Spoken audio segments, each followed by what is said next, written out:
បាទសមាគមអ្នកវិតម្លៃនិងភ្នាក់ងារចលនាកម្ពុជារបស់យើងមានសមាជិកពីរប្រភេទគឺសមាជិកពេញសិទ្ធិនិងសមាជិកសហការសមាជិកពេញសិទ្ធិ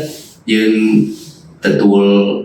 ទៅលើសមាជិកដែលគាត់មានអាជ្ញាប័ណ្ណពីនាយកដ្ឋានអាជីវកម្មអចលនវត្ថុនិងមជ្ឈមហើយអាជ្ញាប័ណ្ណនេះទៀតសោតគឺមាន3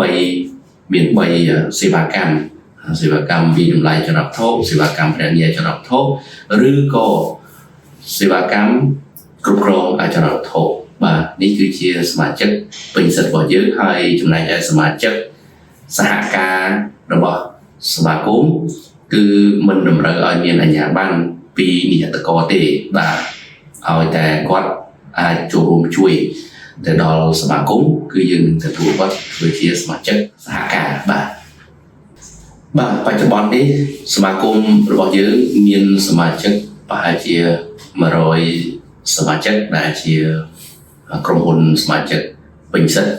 រួមទាំងសមាជិកសហការ